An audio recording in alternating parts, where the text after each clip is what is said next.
E aí, meus alunos do Colégio Equipe, vamos a mais uma aula. Eu vou fazer uma apresentação aqui do nosso sistema online, beleza? Compartilhar com vocês aqui. Show de bola! A nossa aula de hoje vai ser sobre vírus. Show de bola! Então, vamos lá, ó. Vou pegar uma canetinha aqui. Beleza. Então, a nossa aula vai ser botânica, vírus. Joia? Então, vamos lá. Vamos começar da definição de vírus. O que é um vírus? Os vírus são partículas infecciosas, parasitas, intracelulares obrigatórios. Primeiro, o que é uma partícula infecciosa? Tá? O vírus, ele, apesar de ser muito pequenininho, ele é menor do que uma bactéria, tá? Mas ele é uma partícula. Ele existe, ele é concreto, tá? Ao contrário, por exemplo, de um vírus de computador. O vírus de computador, ele tem até o mesmo nome, porque ele tem alguma coisa em comum, mas ele não é uma partícula, ele é um programa, ele é um software, tá? Ele é um conjunto de ordens, né? É um programa de computação que faz mal para um computador, tá? Aqui não, aqui é um vírus, ele é particular mesmo, ele é matéria, tá? Então, ele é uma partícula infecciosa. Por que ele é infecciosa? Porque um vírus é capaz de pular para dentro de uma célula, infectar essa célula, e depois ele sai dessa célula e vai para outra célula. Ele é capaz de causar infecção. Por isso que ele é uma partícula infecciosa. Parasita. Todo vírus, quando ele entra dentro de uma célula, não é para ajudar, não é para beneficiar a célula. Tá? Não é nem para atrapalhar também, não. Na realidade, ele quer se dar bem, ele quer multiplicar ele. Mas como ele usa a maquinaria da célula para multiplicar ele mesmo, ele acaba prejudicando a célula. Por isso que ele é um parasita. Intracelular. Não existe vírus igual, por exemplo, se você pegar o piolho é um parasita, só que ele é um ectoparasita, ele vive lá de fora da célula e do corpo, não é? Mas o vírus não. O vírus só consegue se multiplicar se ele estiver dentro da célula. Não existe vírus extracelular. Todos os vírus são intracelular. Obrigatório, cuidado com essa palavra, muita gente erra isso em prova. O vírus é um parasita obrigatório por quê? Porque ele é obrigado a parasitar? Não. O vírus pode ficar dessa forma aqui que vocês estão vendo aqui, ó, fora da célula, durante anos, séculos até, tá? Sendo viável, tá? Ele não está se multiplicando, ele não está se desenvolvendo, mas ele está permanecendo viável. Então, por que ele é um parasita obrigatório? Porque ele só consegue se multiplicar se a célula hospedeira dele estiver viva. Parasita obrigatório é aquele que só se multiplica se a célula hospedeira estiver viva. Eu quero dizer o seguinte, se eu pegar um vírus da hepatite, que se multiplica no fígado humano, e aplicar ele numa pessoa viva, esse vírus vai entrar na célula do fígado e vai se multiplicar, beleza? Tá. Agora, se eu pegar um cadáver, um corpo humano, e injetar o vírus no mesmo órgão, no fígado do cadáver, ele não vai se multiplicar, por quê? Porque é fundamental que a célula esteja viva para que o vírus aproveite o metabolismo dela para ele se multiplicar. Então, parasita obrigatório é isso. Só se desenvolve se a célula hospedeira for viva, tá? Beleza. Os primeiros estudos em virologia foram feitos com bacteriófagos, tá? Vamos entender o que é um bacteriófago. Está aqui embaixo, desculpa, eu vou voltar ali em cima para explicar lá. Bacteriófago, fago, vírus, bactéria, bactéria mesmo. Bacteriófagos são vírus que atacam bactérias. Foram os primeiros estudos feitos em virologia. Por quê? Justamente por causa dessa complicação do vírus, que eles são parasitas obrigatórios. Ou seja, se eles são parasitas obrigatórios, não dá para estudar um vírus no laboratório. Se eu quiser estudar um vírus de hepatite, eu vou ter que estudar esse vírus aonde? No fígado da pessoa. E aí eu vou ter que usar o cara como uma cobaia. Tá? Uma outra coisa que complica o estudo de vírus é que os vírus são altamente específicos. Eu não posso pegar um vírus da hepatite humana e aplicar ele num camundongo, por exemplo, que é uma cobaia. Por quê? Ah, mas o camundongo também tem fígado, mas ele não vai conseguir se multiplicar no fígado do camundongo. Por quê? Porque ele é muito específico. Se tem um vírus da hepatite do camundongo, ele só ataca o fígado do camundongo. O vírus da hepatite humana só ataca o fígado humano, tá? Então, os primeiros estudos em virologia foram feitos com bacteriófago por causa disso. Você podia usar o vírus na própria bactéria, tá? A bactéria era criada num tubo de ensaio em laboratório, você criava o vírus nela e via como é que ele se multiplicava nela, tá? Bem, A descoberta dos vírus foi feita com filtro bacteriológico. Como assim? Deixa eu explicar isso para vocês. Antigamente, muito antigamente mesmo, as pessoas, quando estudavam uma doença, eles pegavam uma pessoa doente, um homem doente, extraía, por exemplo, o sangue desse cara, o pus do machucado dele, tá? E extraindo esses fluidos, a gente fazia uma filtragem e no filtro do laboratório a gente conseguia coletar o micro-organismo que estava causando a doença. Tá? Era um filtro tão fininho que ele retinha nele as bactérias, passava os fluidos, né, a água, os sais minerais, tá? E ficava retido no fluido o quê? As bactérias. Quando você usava essa bactéria numa cobaia, a cobaia adoecia com a mesma doença do cara. Tá? Então, antigamente, o estudo de doença era feito assim. Existia um organismo que a pessoa estava doente, que você tirava o sangue dela e jogava no filtro. E aqui em cima não ficava nada retido. Quem causava doença é quem passava pelo filtro. Então, era alguma coisa menor do que a bactéria. Tá? Então, os primeiros vírus estudados, né, descobertos, foram através desses filtros bacteriológicos. Ele não ficava retido no filtro, igual todas as bactérias ficavam. Ele ficava no filtrado. A substância infecciosa ficava no filtrado. Então, era tão pequenininho que era menor que as bactérias. Beleza? Atualmente, nós não podemos ficar estudando só bacteriófago, não, tá? O bacteriófago, está aqui um exemplo de um bacteriófago, aqui um bacteriófago T4, tá? Ele tem fibras da cauda dele, ele tem uma cauda para injetar o material genético, ele tem uma cabeça, dentro dessa cabeça tem o material genético, essa é a estrutura básica de um bacteriófago, tá? Mas nós não podemos ficar estudando só bacteriófago. Como é que a gente faz hoje em dia para estudar um vírus? Tem duas técnicas. A cultura de tecidos, tá? E cultivo de vírus em embriões de aves. Vamos entender as duas técnicas. Lembre-se que o vírus tem duas limitações. Quais são elas? Eles são parasitas obrigatórios, só se desenvolve se a célula hospedeira estiver viva, e eles são altamente específicos, só se desenvolve na célula hospedeira dele. Não dá para usar uma cobaia. Eu não posso pegar o vírus da hepatite e colocar ele num rato, tá? Então, o que eu faço? Eu pego um fígado humano, de uma pessoa que morreu, que ainda o fígado ainda está vivo, e levo esse pedaço de fígado para o laboratório. E mantenho esse fígado vivo. Isso chama cultura de tecidos. Eu vou cultivar o fígado e vou mantê-lo vivo por dias, às vezes até meses, tá? Bem, neste fígado que está sendo mantido vivo em laboratório, você pode injetar o vírus da hepatite que ele vai se multiplicar. E aí você vai ver como é que é a multiplicação daquele vírus. É um estudo muito usado hoje em dia, que é a cultura de tecidos.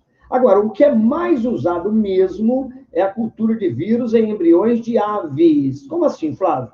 Eu pego um ovo de galinha, tá? Que foi galado, né? Um ovo que está fecundado, tem pintinho, né? Pintinho ainda não, tá? Mas tem um embrião começando a se desenvolver. E aí eu injeto o vírus da hepatite dentro dele. O vírus da AIDS, o vírus da gripe. Naquele momento, ali dentro tem uma célula viva? Tem. Mas a célula que está ali, lembre-se que é da ave. Não é uma célula humana. Mas é um embriãozinho tão novinho ainda, não pode ter virado pintinho, não. Tão novinho ainda, as células estão tão poucas diferenciadas, que o vírus é meio que enganado na sua especificidade. E ele acaba falando, opa, tem uma célula viva aqui. Deve ser a minha. E ele acaba se multiplicando dentro dela. E aí você consegue hoje fazer vacinas, tá? Tanto é que, por exemplo, quem tem alergia à gema de ovo não pode tomar algumas vacinas. Por quê? Porque essas vacinas, por exemplo, a vacina daquele vírus do H1N1, ela é feita com embriões de aves. Quem tem alergia à gema de ovo não pode tomar vacina. Por quê? Junto com o princípio ativo da vacina, que são os vírus amenizados, tem proteína do ovo, onde ele foi multiplicado. E automaticamente, o que vai fazer mal para a pessoa que é alérgica não é o vírus que está ali, do H1N1, e sim a proteína do ovo que está junto com a vacina. Beleza? Então, essas são as duas técnicas atuais utilizadas para multiplicação de vírus em laboratório. Beleza? Bem, quais são as características virais? Tá? Vamos lá. Bem, eu posso dividir as características virais em dois grupos. Aquelas características que aproximam os vírus da gente, de quem? Dos seres vivos, que fazem eles ficarem parecidos com os seres vivos, e aquelas características que aproximam, que afastam ele da gente, que aproximam ele dos seres brutos. Vamos começar com as características virais que aproximam ele da gente. Primeiro, a composição química do vírus. Todo vírus tem uma capa proteica protetora chamada capsídeo. Gravem isso. O capsídeo é isso aqui, ó, essa capa que tem no vírus, essa capa que tem por fora do vírus, tá vendo? Tá? Aqui, ó, dá para você ver, ó, essa capa externa aqui, ó, que está na cabeça, que está na cauda, ela é formada de várias proteínas, tá vendo? Um treino de bolinha, tá? Isso é chamado capsídeo. O capsídeo é como se fosse uma parede que protege o vírus, e ele é formado por vários tijolinhos chamados capsômeros. Então, o capsídeo, ele é um polímero de capsômero. Lembrem disso, tá? Então, isso aí não tem exceção. Todo vírus tem um capsídeo formado por polimerização de capsômeros. Dentro do capsídeo tem um material genético. Outra coisa que aproxima ele da gente. Ele tem material genético igual o ser vivo. Agora, a diferença é que só tem DNA ou RNA, nunca os dois. Ou o vírus vai ter o DNA, ou o vírus vai ter um RNA. Por exemplo, o HIV é um vírus de DNA. O vírus da hepatite é de RNA, desculpe. E o vírus da hepatite é um vírus de DNA. Beleza? Tá? Joia. Outra coisa que os vírus têm que parece com a gente, que aproxima eles da gente, é a hereditariedade. O que é hereditariedade? Hereditariedade é a transmissão de caracteres hereditários aos descendentes. Se eu pego um vírus da gripe e eu gripo, na hora que eu começar a espirrar, eu vou jogar vírus da gripe no ar. Se eu pego o coronavírus, tá? Na hora que ele multiplica em mim, na hora que eu espirrar, na hora que eu respirar, eu vou jogar o quê? O coronavírus no ar, tá? Então, filho de vírus, virinhos é. Todo vírus, quando se multiplica numa célula viva, ele manifesta hereditariedade.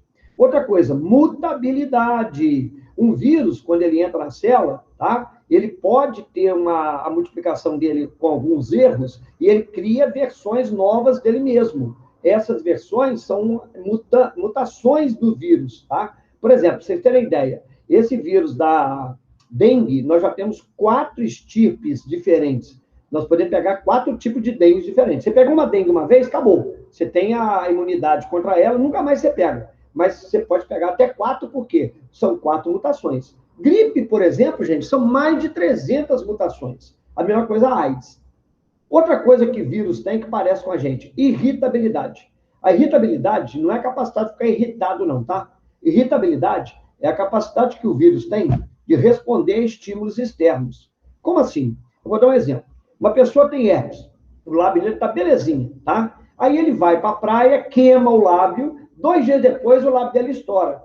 Pô, por quê? O vírus da herpes, que está lá dentro do sistema, o vírus da herpes não está no lábio, não, ele está aqui nos gânglios nervosos do pescoço, tá? Ele está ali paradinho, quietinho. Na hora que o lábio queima, a célula, ela vai sofrer, ela tem um sofrimento. Para o vírus, é como se o corpo onde ele está não vai bem, vai mal, que aquele corpo vai morrer. O que ele faz? Ele quer zarpar fora. Então, naquele momento que ele pega um estímulo externo, o que ele faz? Ele se multiplica e dá a crise aguda da herpes. Aí a boca estoura, tá? Então, isto é irritabilidade. É muito comum acontecer isso com o vírus da AIDS. A pessoa tem AIDS e não manifesta sintoma nenhum e, por causa de um acidente, por causa de um estresse qualquer, ele começa a ter todos os sintomas da AIDS, porque o vírus, daquele momento em diante, ele fala assim, esse meu hospedeiro aqui está indo mal, eu tenho que pular fora dele, eu tenho que ir para outro hospedeiro. Então, ele cria a fase crônica da doença. Agora, quais são as características virais que os afastam dos seres vivos, portanto, os aproximam dos seres brutos? Todo vírus é acelular. Só isso, gente, já é um argumento mais do que suficiente para não caracterizar o vírus como um ser vivo. Ele não tem célula, ele é acelular. Bem, outra coisa que pode acontecer com o vírus, que descredencia ele a ser um ser vivo, ele é capaz de sofrer cristalização. Ele vira um cristal. Quando ele está fora da célula hospedeira, ele é chamado virion ou virião. Então, guarde esse nome. Quando o vírus está fora da célula, o nome dele é virion ou virião. E ele pode virar um cristalzinho. Tá vendo aqui, ó? O cristal de vírus, ó. Fora da célula hospedeira, ele vira um cristal. Outra coisa que afasta ele da gente. Os vírus não têm metabolismo próprio. Eles são ametábolos. Ué, Flávio, então como é que o vírus faz para se multiplicar? Ele se apodera do nosso metabolismo, do metabolismo da minha célula, tá? Então, eles são... Aí que está o parasitismo dele. Eles são ametábolos. E uma outra coisa que vai diferenciar ele dos seres vivos é que eles possuem apenas um único ácido nucleico, DNA ou o RNA, nunca os dois. E todo ser vivo tem os dois. Recentemente, foi publicado, né, um trabalho de um cientista que descobriu um vírus que tinha os dois ácidos nucleicos ao mesmo tempo. Mas isso é uma exceção, tá? Regra geral dos vírus. Ou eles têm ou DNA ou RNA, beleza? Bem, estudos com vírus através de bacteriófagos revelaram que os vírus apresentam dois ciclos reprodutivos virais. O ciclo lítico e o ciclo lisogênico. Lítico e o lisogênico. Vamos aos dois. Vamos começar primeiro o ciclo lítico. O nome já diz, ciclo lítico é aquele onde há lise, a célula arrebenta, a célula estoura, tá? Esse ciclo lítico, ele é mais infeccioso, porque quando a célula arrebenta, ela libera uma montoeira de virions no meio, e esses virions vão infectar a montoeira de célula. E isto é o grau de virulência do vírus. Então, esses vírus são chamados virulentos. Então, ó, viroses virulentas. O que são viroses virulentas? São viroses infecciosas. Toda virose é infecciosa, mas essa é mais ainda, tá? As viroses virulentas, os vírus se multiplicam pelo ciclo lítico. Exemplo, gripe, rubéola, sarampo, catapora, cachumba, poliomielite, raiva, dengue, chikungunya, zika, varíola, ebola, hepatite, febre amarela, gastroenterite, essas gastroenterite toda que dá diarreia nas crianças aí. E agora nós estamos vendo também o Covid, né? Coronavírus, tá? Ele também é uma virose lítica. Ele entra e arrebenta a célula. O ciclo do Covid é esse que nós vamos ver aqui agora, beleza?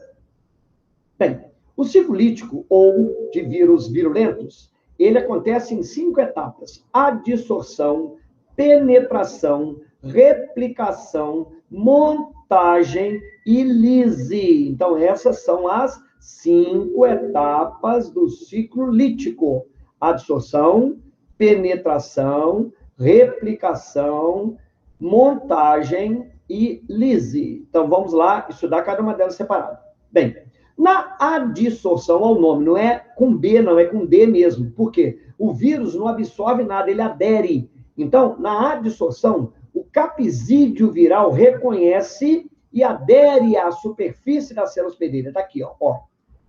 Tá? Olha aqui, ó. Eu estou dando um exemplo aqui de um vírus do ciclo lítico, de um bacteriófago. Este é um bacteriófago, isso aqui é uma bactéria, que é a célula hospedeira. Mas isso acontece com todos aqueles vírus ali, tá? É o próprio virion. O que é o virion mesmo? É quando o vírus está fora da célula hospedeira. Aqui tem uma montagem do virion, tá? Aqui tem um virion montado, ó, beleza?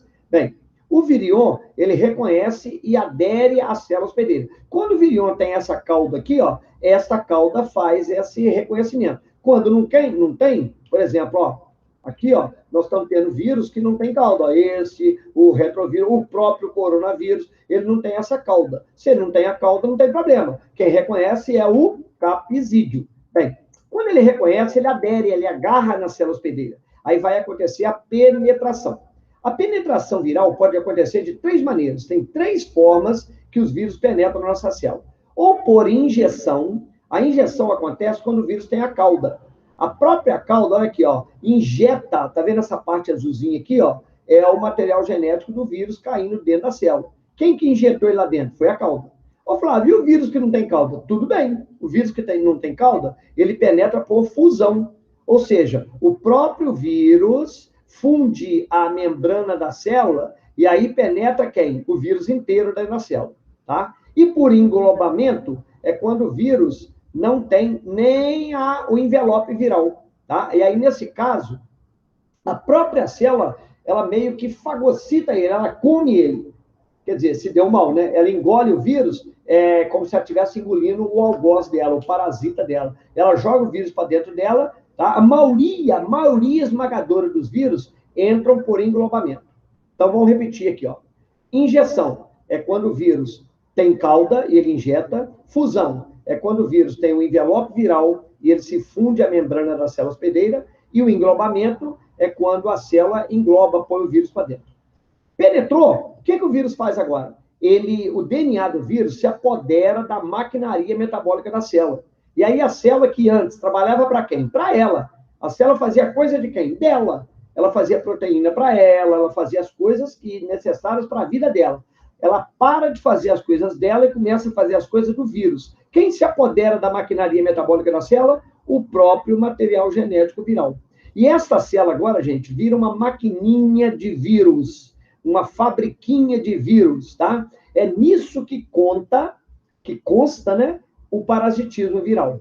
Ou seja, o vírus se apodera da maquinaria metabólica da célula que passa a trabalhar para o vírus. É aí que as pessoas, né, que as células começam a manifestar os sintomas da virose. Quando você começa a ter rubéola, sarampo, catapora, é nesse momento que os sintomas acontecem. Febre, machucados pelo corpo, vermelhidão. Por quê? Porque a sua célula está sendo parasitada. Beleza. Depois de um certo tempo, essa célula vai mal das pernas. E o vírus sabe que isso vai acontecer, que a célula vai morrer. Então, o que ele faz? Ele faz a montagem. A montagem, olha que detalhes da montagem, ó. Os capsídeos são montados, os capisomos se agrupam, se polimerizam, pega o DNA do vírus, põe lá dentro, monta a cauda quando tem cauda, tá? E aí forma uma montoeira de virions. Na montagem, a gente acredita que cada vírus que entra numa célula são montados 100 novos vírus. Olha que doideira, galera. 100 novos vírus. Aí montou, não tem mais jeito. A célula arrebenta e lisa. Quando ela lisa, na lise, a célula arrebenta e libera os virions no meio. Cuidado, hein?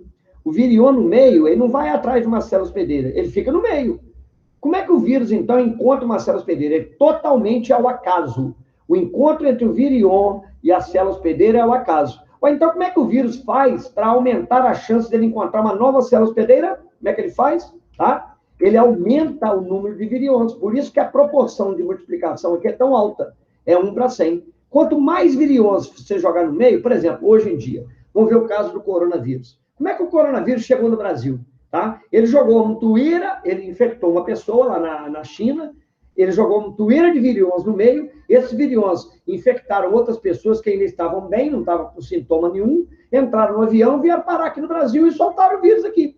E o vírus vai se espalhando no ambiente, onde está o hospedeiro dele. Não adianta esse vírus se espalhar no deserto do Saara, não tem gente lá. Não adianta ele se espalhar no Polo Norte, não tem gente lá. Ele se espalha aonde tem gente. Por isso, é o princípio do lockdown, da separação das pessoas ficarem em casa. Beleza? Tá. Encontrou uma célula hospedeira ao acaso, o ciclo reinicia. Adsorção, penetração, replicação, montagem e lise. Beleza? Bem, o outro padrão, só tem 2, hein, gente? Ciclo lítico e ciclo lisogênico. O outro padrão, ele é um padrão mais ameno. O vírus também é infeccioso, mas ele é muito menos infeccioso. Por isso que ele é chamado de virose temperada. O que são as viroses temperadas? São aquelas que se multiplicam pelo ciclo lisogênico. Exemplo de virose humana temperada. O HIV, que é o vírus da AIDS. O HPV, o papilomavírus, que causa o câncer de colo de útero nas meninas, tá? O vírus do herpes, tá? Que é um vírus também temperado, lisogênico, tá? Bem, vamos ver o ciclo lisogênico, para vocês entenderem como é que é o ciclo lisogênico, qual a diferença dele para o anterior. Ele é dividido apenas em 4 fases: absorção, penetração e integração. Bem, pode acontecer uma outra fase chamada excisão, que nós vamos falar aqui agora. A absorção, gente, é a mesma coisa lá de trás. Quem adere, quem reconhece a célula hospedeira é o capsídeo. Tudo igual lá, a absorção. E o encontro também é o acaso, tá, gente? Como é que o virion encontra uma célula hospedeira? É o acaso. Depois vem a penetração. A penetração se dá pelas mesmas formas. Se o vírus tem cauda, injeção. Se ele tem envelope viral, fusão. Se ele tem nem cauda, nem envelope viral, é a maioria dos vírus, é a própria célula hospedeira que engloba ele, em englobamento. Aqui, nós estamos vendo uma penetração por fusão, por injeção, desculpe, tá? Injetou, aqui o DNA do vírus, ó, o material genético do vírus, ó. Aí é que agora vem a fase que caracteriza o ciclo lisogênico, que é a integração. O que é integração? Integrar, fundir, colar. O material genético viral se integra, se infunde ao DNA da célula hospedeira, se transformando num provírus ou num prófago. Deixa eu explicar isso. Olha esta parte vermelhinha aqui, ó, colada no DNA azul. O DNA azul é de quem? É da célula hospedeira. E o DNA vermelho é do vírus. O DNA vermelho se agarra, se liga ao DNA da célula. E aí ele vira um prófago. Perceba que esse pedacinho de DNA não é um vírus, mas ele tem potencialidade de virar um vírus. Por isso que a gente chama de provírus ou prófago. O provírus ou prófago, guardem isso, cai em prova, tá? Não cai, despenca, né? É o DNA do vírus lisogênico, temperado, aderido, fundido, integrado ao DNA da célula hospedeira. Nesta fase, nós chamamos de fase latente. O que é fase latente? É a fase que o cara tem a doença, ele transmite a doença, mas não tem sintoma nenhum. Nenhum.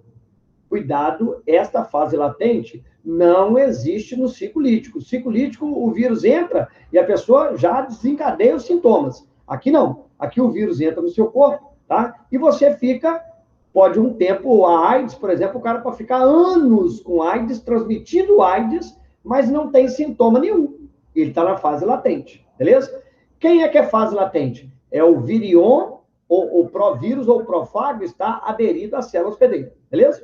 Bem, nesta forma, a célula hospedeira, quando ela se multiplica, ela multiplica quem, gente? O provírus. Olha que doideira, olha o que o vírus ganha, gente. A célula hospedeira vive normalmente, só que com um DNAzinho do vírus dentro dela. Quando ela se multiplica, ela multiplica o provírus também. E é isso que o vírus ganha. É essa a estratégia do vírus temperado. Qual era a estratégia do vírus virulento, gente?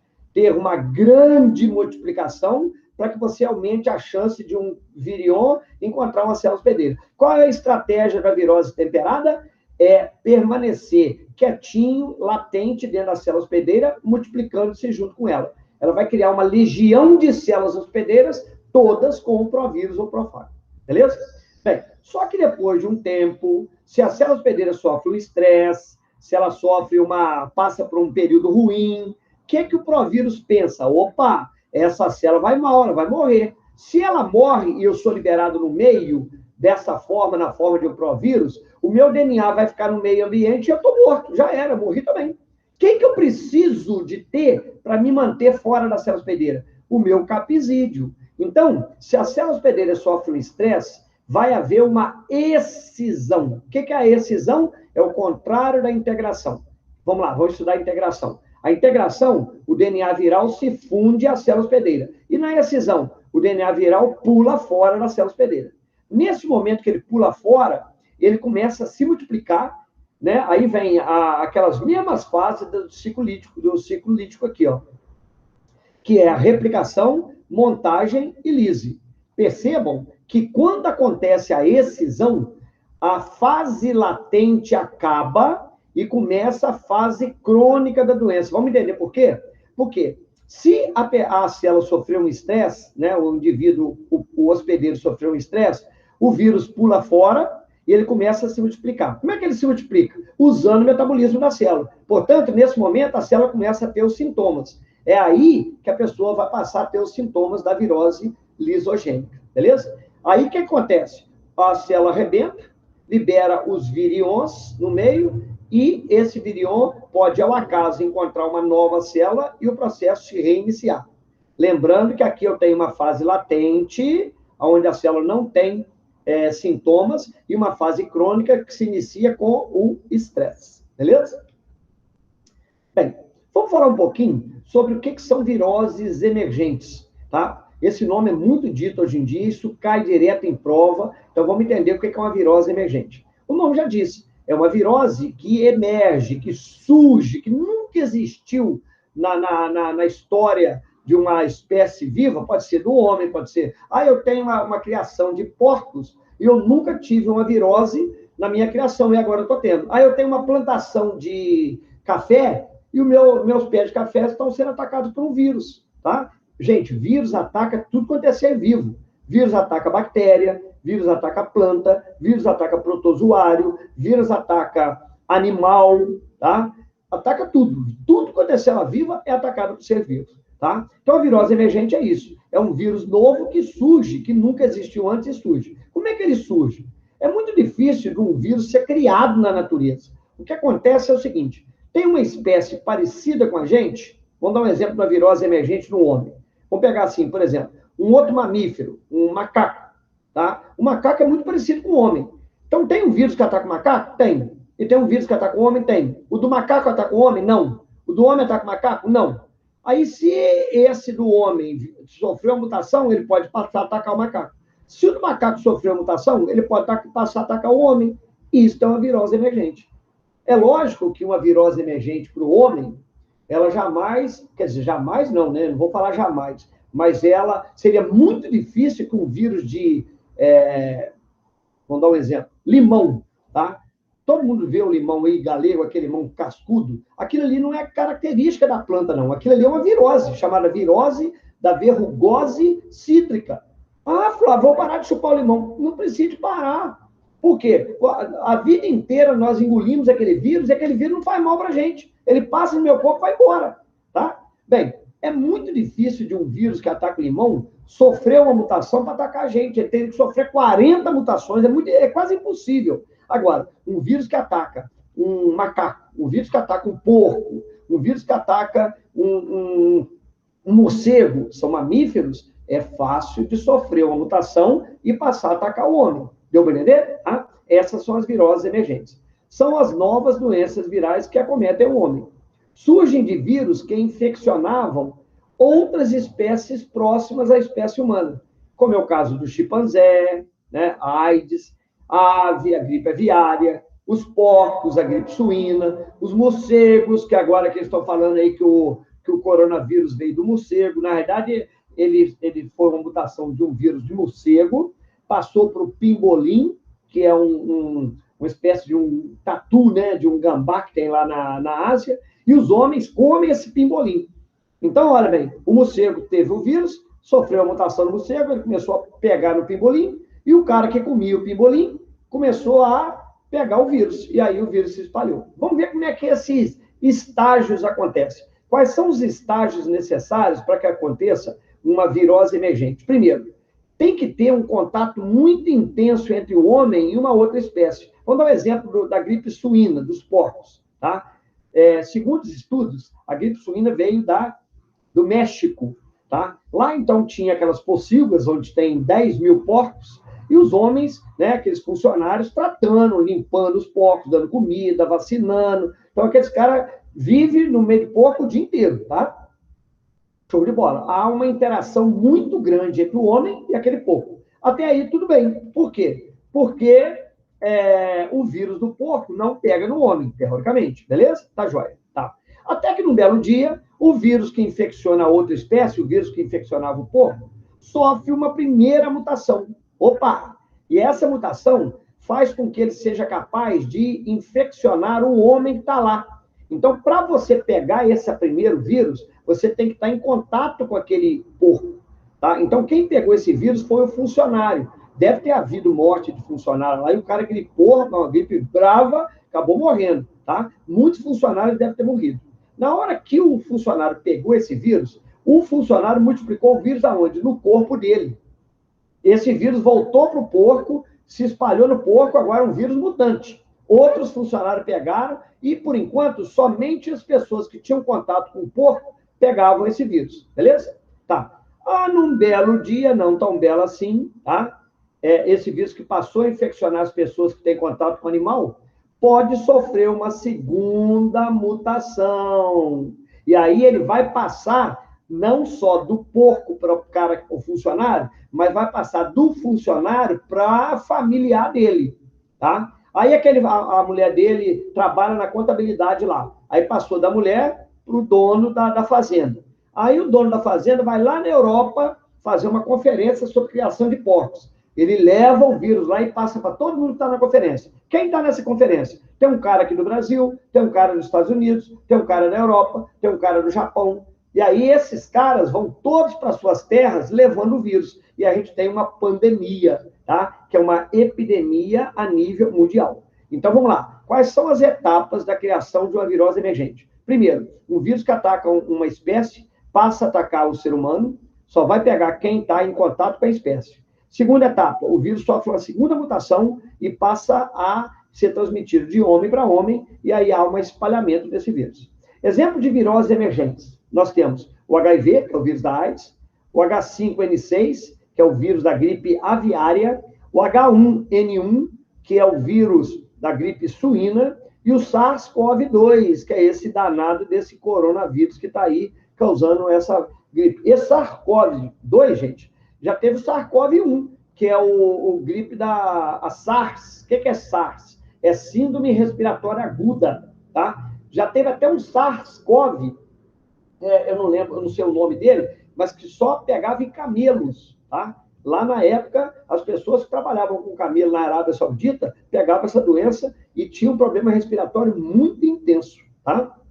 Aqui nós estamos vendo a origem do Covid, ó, lá em Wuhan, né? O morcego ou a cobra, né? Animais silvestres tinham esse vírus, SARS, ele sofreu a mutação, né? E aí ele formou o SARS-CoV-2. Esse SARS-CoV-2 chegou no homem, só pegava essa mutação quem estava próximo e comendo esses animais silvestres aqui. Até que, no belo dia, essas pessoas multiplicaram o vírus e sofreu uma segunda mutação que passou de pessoa a pessoa, aí se espalhou para o mundo inteiro.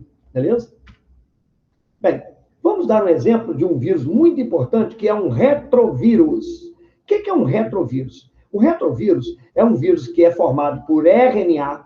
Primeira coisa, gente, tem que ter RNA, tá? E tem que ter uma enzima chamada TR. O que é a TR? É a transcriptase reversa. O que é a TR, então? Vamos entender. Quando você pega o DNA, que é um bifio, e forma um RNA a partir dele, a gente chama isso de transcrição. Quem lembra como é que chama a enzima que faz a transcrição? Chama RNA-pol, RNA polimerase, lembra? Toda célula viva faz transcrição. O retrovírus, ele faz o contrário, ele pega um RNA e produz um DNA. Ele faz, então, a transcrição reversa, transcriptase reversa. Nenhum ser vivo na Terra tem isso, a não ser o retrovírus. Tá? Ele é um vírus temperado, ou seja, ele é lisogênico, ele é envelopado, ele tem esse envelope externo aqui, é o capsídeo, tá? Ele é específico aos linfócitos TCD4. O que são linfócitos? São os glóbulos brancos do nosso corpo, tá? E ele é uma virose emergente. Por quê? Porque ele veio de chimpanzés na África, beleza? Como é que acontece o ciclo da AIDS? Lembre-se que ele é temperado. A pessoa é contaminada com o vírus da AIDS e a contaminação não se dá com beijo, ela não se dá em sentar no lugar quentinho de um aidético. Você tem que colocar o vírus do sangue, do fluido do aidético, no seu fluido. Então, é compartilhando injeções, tá? Transfusão de sangue, tá? Se você, teoricamente, engolir o vírus da AIDS, ele vai passar, se você não tiver nenhum machucado na boca, nenhum machucado no estômago, nenhum machucado no intestino, ele vai fazer igual aquele vírus do limão lá. Ele vai passar pelo seu corpo e vai ser eliminado. Não vai fazer mal nenhum. Beleza? Bem, quando você é contaminado pelo vírus, através de uma transa, tá? Sem camisinha, tá? Ou através de um compartilhamento de uma injeção, de uma seringa, tá? Ou uma transfusão de órgãos contaminados, uma transfusão de sangue, o vírus entra no seu corpo, você ainda não tem AIDS. Esse vírus, ele reconhece uma proteína no linfócito chamada CD4. Esta proteína aqui, ó, é que é o alvo do vírus. É ela que faz o vírus encontrar o nosso linfócito. Bem, uma vez encontrado pelo capsídeo, você lembra? Tem a absorção. Depois vai ver a penetração. A penetração desse vírus, como ele tem envelope, é por fusão. Tá vendo ele fundindo aqui as células hospedeiras? Ó, quando ele funde, o que entra dentro da célula? Entra o RNA viral, esse é o RNA viral, e esse RNA, ele vai ser lido pela transcriptase reversa. A transcriptase reversa lê o RNA e produz DNA. Até agora o cara ainda não tem AIDS. Não tem AIDS ainda não, beleza? Esse DNA agora, ele entra para dentro do núcleo da célula hospedeira, tá? E ele vai se ligar ao DNA da célula hospedeira, se transformando num provírus ou num profágo. Aí é que o cara tem AIDS, gente. Só vai existir AIDS na pessoa quando ele tiver o profágo, o provírus. Isso demora, tá? Por isso que nesse meio tempo, se você é contaminado, por exemplo, um médico é contaminado por um vírus no hospital, ele acabou de aplicar uma injeção numa pessoa aidética, e essa injeção, por acidente, cai e bate no pé dele e finca no pé dele, ele pegou o vírus, mas ele não tem AIDS. Ele pode tomar remédios que evitem a absorção, a fusão, a transcrição reversa e a integração do vírus. Bem, integrou, já era. O cara tem AIDS. Só que agora ele entra na fase latente. A pessoa tem AIDS, transmite AIDS, mas fica 2, 3, 4, 10 anos sem sintoma nenhum. Olha que doideira, tá? Bem, num belo dia, não tão belo assim, essa pessoa sofre um estresse. Se ela sofre um estresse, vai haver a excisão. Olha aqui o DNA do vírus pulando fora, ó. Se o DNA do vírus pulou fora, daqui para frente agora, a célula que antes produzia anticorpos, ela vai parar de produzir anticorpo e vai começar a produzir o quê? O RNA do vírus, proteína do vírus, tudo do vírus agora vai ser produzido pela célula. Aqui o RNA do vírus, ó. E a célula, que era uma fábrica de anticorpo, o anticorpo do cara que era alto, a pessoa tinha uma imunidade muito legal, para de ser produzida e ele agora vai começar a virar uma fábrica de vírus. O nível de vírus no sangue dele, que era baixo na fase latente, começa a subir na fase crônica. E o nível de anticorpo, que era alto na fase latente, começa a baixar na fase crônica. E a pessoa só vai levar o ferro. Tá? Por quê? Porque vai começar a ter os sintomas da AIDS. Beleza, gente? Então é por aí mesmo. Agora vocês façam o dever no SEDUC. Um abraço a todos e até a próxima aula.